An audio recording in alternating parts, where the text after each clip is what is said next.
Hello, yes. Welcome to Sulabha Academic English channel. I am Nagvani NV, Assistant Professor of English, Government First Aid College, Pandopura. In today's class, I am going to give a brief introduction to Baka's love for British clothes and Tommy's way of life in the novel Untouchable, written by Milkraj Anand, prescribed by the University of Mysore to the second year BA, BSc, third semester course 2020-21. Baka is the son of Laka, the Jamedar of all the sweepers in the Bulandshahr town and the cantonment.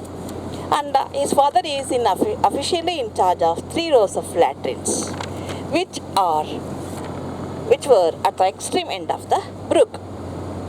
Baka had started his career on probation in the British regiment, barracks of British regiment. He had worked with his remote uncle there. Baka ತನ್ನ ಕೆರಿಯರನ್ನು, ತನ್ನ latrine ತೊಳೆಯೋ ಕೆಲಸವನ್ನು British ರೆಜಿಮೆಂಟ್ನ ಬ್ಯಾರಕ್ನಲ್ಲಿ ಶುರು ಮಾಡ್ತಾನೆ. ಅಲ್ಲಿ ಅವ್ರ uncle ಒಬ್ಬರು ಕೆಲಸದಲ್ಲಿರ್ತಾರೆ. ಅಲ್ಲಿ he was attracted by the glamour of the white man's life. ಆ ಬಿಳಿ ಜನರ ಜೀವನ ಶೈಲಿಯ ಬಗೆಗೆ, ಆ ಸೌಂದರ್ಯದ ಬಗ್ಗೆ ಆಕರ್ಷಿತನಾಗ್ತಾನೆ. The Tommies had treated him as human being. ಇದು ಬಹಳ ಮುಖ್ಯವಾದ ವಿಚಾರ. ಟಾಮೀಸ್ ಅವನನ್ನು ಹ್ಯೂಮನ್ ಬೀಯಿಂಗ್ ಥರ ನಡೆಸ್ಕೊಳ್ತಾರೆ. ಅದಕ್ಕೆ ಬಾಕಾ ವಿಭಿನ್ನವಾಗಿದ್ದಾನೆ. And he thinks of himself as a superior to his fellow ಔಟ್ಕಾಸ್ಟ್.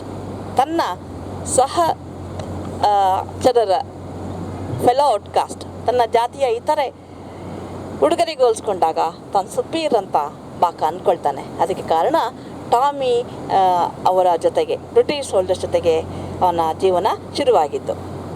He had developed love for British clothes such as wearing trousers, breeches, coat, puttees, boots. British ಬಟ್ಟೆಯ ಬಗೆಗೆ ಅವನಿಗೆ ಬಹಳ ಆಸಕ್ತಿ ಬರುತ್ತೆ. ಅವರ ಥರ ಟ್ರೌಸರ್ಸು, ಬ್ರೀಚಸ್ಸು, ಕೋಟು, ಪುಟ್ಟೀಸ್ ಹಾಕ್ಕೊಳ್ಳೋದನ್ನು ಅವನು ಕಲ್ತ್ಕೊಳ್ತಾನೆ. ಅದನ್ನು ಫ್ಯಾಷನ್ ಅಂತ ಅವನು ಪರಿಗಣಿಸ್ತಾನೆ. ಆ್ಯಂಡ್ ಅವ್ರ ಜೀವನ ಶೈಲಿನ ಅಬ್ಸರ್ವ್ ಮಾಡ್ತಾನೆ. ಅವರು low canvas beds cover tightly with blankets, ಆ ರೀತಿ ಹಾಸಿಗೆ ಮೇಲೆ ಮಲ್ಕೊಳ್ತಾರೆ. they were eating eggs, they were drinking tea and wine in tin mugs. ಆಮೇಲೆ they used to go to ಪರೇಡ್ಗೆ ಹೋಗ್ತಿರ್ತಾರೆ. ಆಮೇಲೆ ವಾಕಿಂಗ್ ಹೋಗ್ತಿರ್ತಾರೆ ಬಜಾರ್ಗೆ with the cigarette in their mouth and small silver mounted canes in their hands. Silver ಹಿಡಿಕೆ ಇತ್ತಂತ ಬೆತ್ತ ಇಟ್ಕೊಂಡು ಹೋಗ್ತಿರ್ತಾರೆ. ಅವ್ರನ್ನ ಗಮನಿಸಿ Bakha had developed a strong desire for their life. And ಅವನಿಗೆ ಗೊತ್ತಿತ್ತು they were reading such a standard way of life because they were sahibs ಅಂತ. ಅವ್ನು ತಿಳ್ಕೊಂಡ if he wore clothes like them he also will look like a sahib ಅಂತ. How innocent Bakha is ನೋಡಿ. So he try to copy them in everything. Once he had begged a Tommy for a pair of trousers. ಒಬ್ಬರು Tommy ಒಬ್ಬ ಸೈನಿಕರಿಗೆ ಕೇಳ್ತಾನೆ, ನನಗೆ trousers ಕೊಡಿ ಅಂತ. ಅವ್ರು ಅವನಿಗೆ ಪೇರ್ ಆಫ್ ಬ್ರೀಚಸ್ಸೇ ಕೊಡ್ತಾರೆ. ಒಬ್ಬರು ಹಿಂದೂ ಸಿಪಾಯಿ ಅವನಿಗೆ ಒಂದು ಪೇರ್ ಆಫ್ ಬೂಟ್ ಆ್ಯಂಡ್ ಪುಟ್ಟೀಸ್ ಕೊಡ್ತಾರೆ.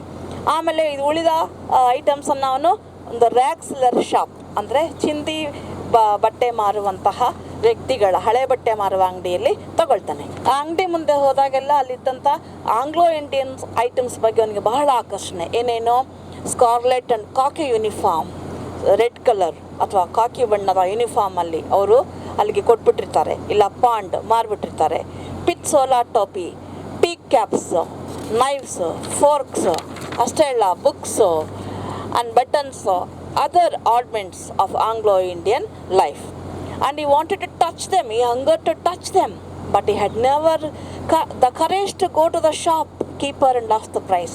ಟಚ್ ಮಾಡಬೇಕು ಅಂತ ಆಸೆ, ಅದರಲ್ಲಿ ಹೋಗಿ ಮುಟ್ಟೋದಕ್ಕೂ ಅಲ್ಲ, ಬೆಲೆ ಕೇಳೋಕ್ಕೂ ಧೈರ್ಯ ಇಲ್ಲ. Not because he was unable to pay, ದುಡ್ಡು ಕೊಡೋಕ್ಕಾಗಲ್ಲ ಅಂತಲ್ಲ. The reason that the shopkeeper find from his stock that he was a sweeper boy. ಅವನೊಬ್ಬ ಸ್ವೀಪರ್ ಬಾಯ್ ಅಂತ ಅವನ ಲ್ಯಾಂಗ್ವೇಜಿಂದ, ಅವನ ವೇ ಆಫ್ ಟಾಕಿಂದ ಗೊತ್ತಾಗ್ಬಿಡುತ್ತೆ ಅಂತ. So he had stayed stealthily noticing the variety of them. ಅಲ್ಲಿರ್ತಕ್ಕಂಥ ವೆರೈಟಿ ಆಫ್ ಐಟಮ್ಸ್ನ ಕಳ್ಳನ ಹಾಗೆ ದೂರ ನಿಂತ್ಕೊಂಡು ನೋಡ್ತಾನೆ. And he use to tell himself I will look like a sahib and I shall walk like a Saheb.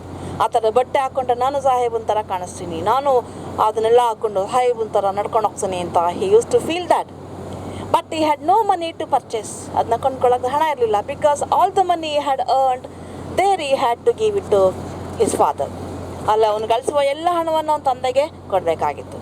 Finally he saved the bakshis given to him by the Tommys, which when it amounted to 10 rupees, he purchased the overcoat, jacket, blanket, and a packet of red lamp cigarettes.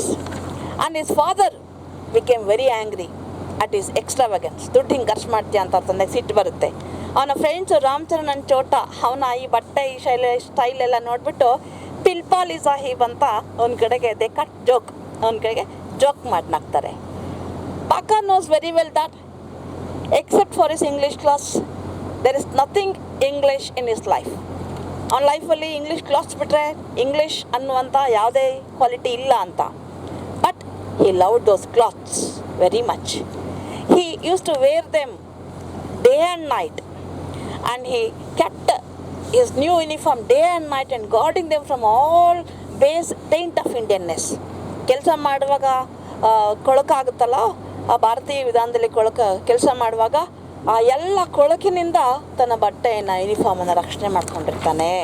ಹೀಗೆ he had developed a strange love for British way of life, British clothes. I think I have understood why Baka is different, because at the very tender age, the first exposure in his life is to the British way of life. There he was treated like a human being, and he began to think of himself as a human being.